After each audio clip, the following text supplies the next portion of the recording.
जरूर। सर, जिस तरह से पंजाब बॉर्डर पर किसानों और सरकार के बीच आपसी तनातनी चल रही है, आज भी वहां पर आंसू गैस और वाटर कैनन का इस्तेमाल किया गया, तो उसको लेकर क्या है? देखिए, प्रजातंत्र है। प्रजातंत्र में अपनी बात कहने का सबको अधिकार है। किसी को इस तरह रोकना जो है वो अप्रजातांत्रिक है। हाँ, कोई कानून हाथ में लेते हो। पहले इन्होंने कहा कि भाई ट्रैक्टर पे मत जाओ। किसानों ने कहा ठीक, ट्रैक्टर पे नहीं जाएंगे, हम पैदल जाएंगे। तो अपनी बात कहने का तो है, उनसे बात करके सरकार को तुरंत समाधान करना चाहिए उनका। और हरियाणा सरकार का तो रवैया ऐसा ही है। जब किसान को क्या नाम बिजाई में खाद की जरूरत होती है तो डीएपी नहीं होता। जब सिंचाई करनी पड़ती है, जब यूरिया नहीं होता, जब फसल तैयार हो जाती है तो उसको बाजार में एमएसपी नहीं मिलती। तो ये है, किसान की समस्याएं हैं, उनकी बात करके उनका समाधान निकालना चाहिए। लेकिन यहाँ के जो सरकार के मंत्री हैं वो ये कह रहे हैं कि अपनी सरकार से मांगो, जो पंजाब की सरकार है, हम तो फसलों का मूल्य दे रहे हैं। एमएसपी देना केंद्र सरकार का काम है।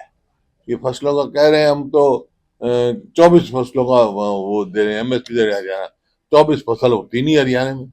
और आज खाद जो धान जो है, धान की एमएसपी नहीं मिली किसान को। खुद मुख्यमंत्री ने कहा था चुनाव के दौरान में कि 3100 रुपए के हिसाब से धान खरीद होगी। या तो एक मैंने नहीं कहा। और उसका भाव है एमएसपी 2320 रुपए। किसान को नहीं मिल रहे 2100 रुपए भी। उसको भी 100, 200, 250, 300 की कटौती लग रही है उसके। कहाँ एमएसपी मिल रही है? कौन सी 24 फसल है? मैंने तो असेंबली में कहा था 24 फसलों का नाम तो बता दो भाई, जो हरियाणा में होती हो। 24 फसल कहने को, कहना कुछ, करना कुछ। वहाँ कील गाड़ दी है टिगरी बॉर्डर पे भी जो है और ज्यादा। मैंने कहा ना, ये तो अप्रजातांत्रिक है। कोई अगर, हाँ, कोई कानून हाथ में ले रहा है तो देखो अधिकार है सरकार का। लेकिन प्रजातंत्र में ऐसे आवाज नहीं दबानी चाहिए, बात सुननी चाहिए उनकी। बात सुनकर समाधान, हर चीज का समाधान होता है, बातचीत के द्वारा समाधान इसका निकालना चाहिए। क्या लगता है इसके पीछे, समाधान की बात करें पीछे की? समाधान निकलना चाहिए सरकार का, क्योंकि सरकार ने कहा था एमएसपी की कमेटी बनाई थी, कई साल हो गए, उसमें कोई वो नहीं आया है। कांग्रेस का स्टैंड है, वही रायपुर में हमने पास किया था। हमने तो कह रखा है किसान को जो है एमएसपी की कानूनी गारंटी देगी कांग्रेस। और जो है उसका भाव तय करने का जो है स्वामीनाथन का C2 फार्मूले से उसका किसानों का भाव दाम तय होगा एमएसपी का। सर, समर्थन करेंगे किसका? जब हम कांग्रेस का स्टैंड है ये, एमएसपी की जो है वाजिब मांगों को बात से समाधान करना चाहिए और वाजिब बात मांगनी चाहिए उनकी। कल प्रधानमंत्री आ रहे हैं को हरियाणा में सुविधा देने महिलाओं के लिए। अच्छा है, देखें प्रधानमंत्री जी को देके जाएंगे। सर, जिस तरीके से चुनावी नतीजे 8 तारीख को आए, अभी काफी दिन हो गए हैं, अभी भी चाहे बीजेपी का कोई भी नेता हो, वो मंच से बहुत ही कटाक्ष भरे कांग्रेस पार्टी और खासकर आपके और दीपेंद्र हुड्डा के ऊपर कटाक्ष। मैं तो सुना नहीं कोई है। वो अपनी हर बात में 10 साल हो गए उनकी सरकार को, अचीवमेंट बताए ना। 1 यूनिट बिजली पैदा की है उन्होंने, 1 पोल मेट्रो का लगाया है। जो मेट्रो हमारे समय की मंजूर थी, आज कह रहे हैं 10 साल तक सोते रहे। एक रेलवे लाइन के नहीं लेके आए, कोई काम तो किया नहीं, कोई एक बड़ी संस्था लेके आए। अपनी उपलब्धि बतानी चाहिए उनको। सर, विधानसभा चुनाव में हार के ऊपर दीपक बावरिया का बयान आया है कि 10-15 सीटों का जो वितरण है वो ठीक नहीं हो पाया, उसकी वो जिम्मेवारी लेते हैं। तो उससे बात करो, उन्होंने कहा। हो गया। नगर निगम और निकाय चुनाव आ रहे हैं, उसको लेकर के किस तरह से तैयार है? संगठन कब तक तैयार हो जाएगा? हो जाएगा, जो हो जाएगा जो बता देंगे आपको।